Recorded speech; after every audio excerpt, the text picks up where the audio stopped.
जहाँ तक सवाल है कि मैंने क्या किया इन 12-13 महीनों में, मैंने कोई 200 करोड़ के प्रोजेक्ट लाए गुरेज में, 200 करोड़। जी, जहाँ तक ताल्लुक है उनका टावर का, मैं उस पर कोशिश पे लगा हूँ। मैंने डीसी से मुलाकात किया, मैंने बीएसएनएल जीएम को बोला हुआ है, मैंने इनको क्या कहते हैं एयरटेल वालों से भी बात की है, और उस पर मैं लगा हुआ। टावर तो उनको जरूरी होना चाहिए, उसमें शक ही नहीं है। आज के इस प्रोग्राम में हमारे साथ बातचीत करने के लिए मौजूद है एमएलए गुरेज नज़ीर अहमद गुरेजी साहब। आज हम इनके साथ गुरेज को लेके तामीर और तरक्की के हवाले से जानने की कोशिश करेंगे। अस्सलाम वालेकुम सर। वालेकुम सलाम। सबसे पहले सर आपको वेलकम करते हैं प्रोग्राम में। Thank you. तो सर पहला सवाल रहेगा, मुझे बताएगा जब से आप एमएलए बने तो अभी तक गुरेज में क्या कुछ आपने काम किए? देखिए, गुरेज एक ऐसी जगह है, यहाँ काम करना बहुत ही मुश्किल है जी। यहाँ 4 महीने का सीज़न होता है, बाकी जगहों पे आपका तकरीबन वैली में 8 से 10 महीने का सीज़न होता है। जी। यहाँ जून से सीज़न शुरू हो जाता है, जून जुलाई अगस्त सितंबर अक्टूबर में जाके ख़त्म हो जाता है, फिर बर्फ़ पड़ती है। जहाँ तक सवाल है कि मैंने क्या किया इन 12-13 महीनों में, मैंने कोई 200 करोड़ के प्रोजेक्ट लाए गुरेज में, 200 करोड़। जी। अब पूछेंगे आपने क्या लाया? क्या लाया? तो एक 45 करोड़ का रोड लाया हमने, जवडारा रोड करके, ठीक सर, तिलेल में। एक 9 करोड़ का हमने 9 करोड़ का रोड लाया यहाँ जुन्नाल तिलेल में। फिर 8 करोड़ का हमने एक रोड लाया जुन्नाल डट। जी। फिर तिलशे में 9 करोड़ का एक रोड आया। 4.5 करोड़ का एक और रोड लाया मैंने, जिसको मजगुंड कहते हैं। जी। फिर इसी तरीके से 8.5 करोड़ का एक एकेडमी लाई हमने तिलेल में, सपोर्ट्स एकेडमी। फिर कोई 10 करोड़ के मैंने प्रोजेक्ट लाए टूरिज्म के, जिस पे अभी टेंडर हो रहा है। फिर ब्रिजेस कोई 4 से 5 के करीब नए ब्रिजेस लाए, जो 10 से 12 करोड़ है। फिर इसी तरीके से आप कॉलेज के लिए एक ऑडिटोरियम लाया 8 करोड़ का, लाइब्रेरी लाई 8 करोड़ की। तो इस तरीके से बहुत सारे प्रोजेक्ट्स लाए, जिसपे अभी काम शुरू होगा और अगले 3-4 साल में काम खत्म होगा, जिससे हमारा जो है फिर आपको उसके बाद दिखेगा, जब ये काम शुरू होंगे और खत्म हो जाएंगे 3-4 साल के अंदर अंदर, तो आपको लगेगा कि हाँ, यहाँ कुछ हुआ है। तो सर अगर हम बात करें, यहाँ गुरेज तुलील में एक जगह है जिसको मलन गांव के नाम से जाना जाता है, तो वहाँ पे लोगों ने शिकायतें की। हमने वहाँ पे एक रिपोर्ट भी चलाया जिसमें लोग कह रहे थे कि हमारे साथ हर वक्त सौतेली माँ का सलूक किया गया। वहाँ पे एक तो नेटवर्क का इशू है, टावर नहीं है, वहाँ पे सब सेंटर जो बनाया गया है वो लकड़ी के इस एक ऐसी ही बिल्डिंग वो बनाई गई है। देखिए, मुझे 1.5 साल हो गया अब आए हुए जी। 1.5 साल में तमाम प्रॉब्लम्स एक साथ खत्म नहीं होंगी।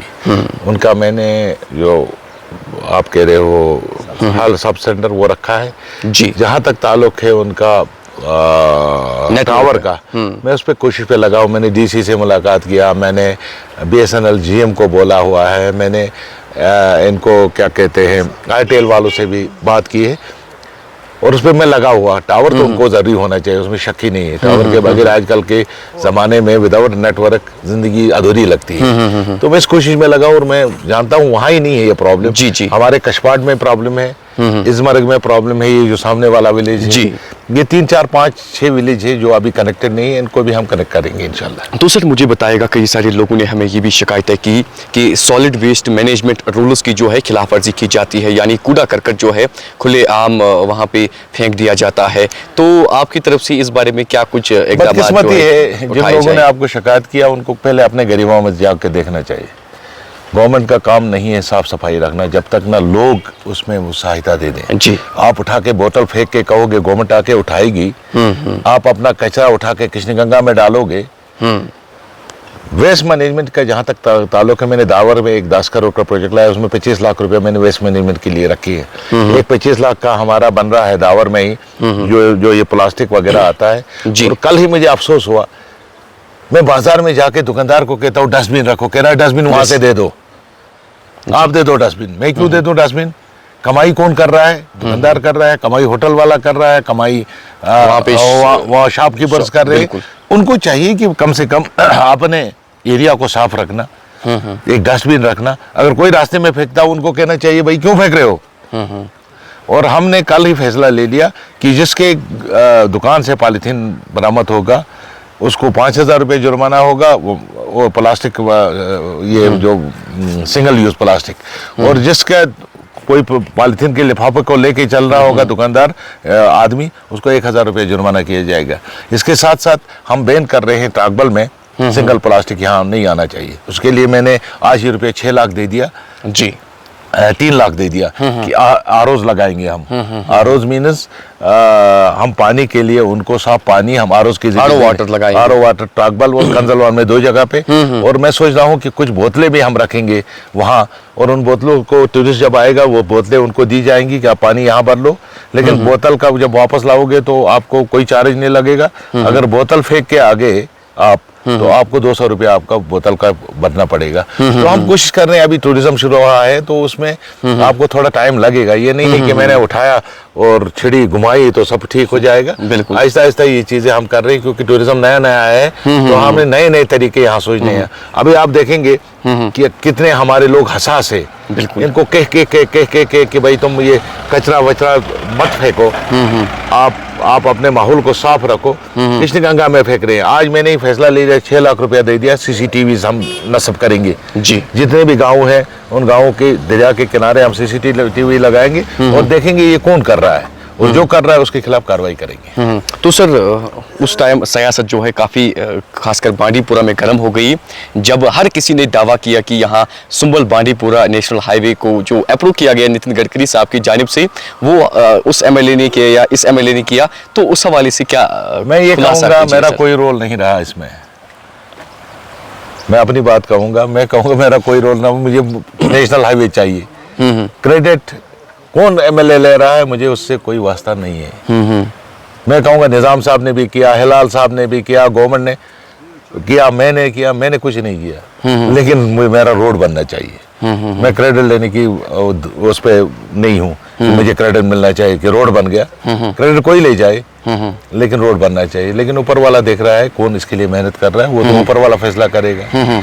डोल पीटने से कुछ नहीं होता है। मैं सोचता हूँ कि यहाँ बनना चाहिए।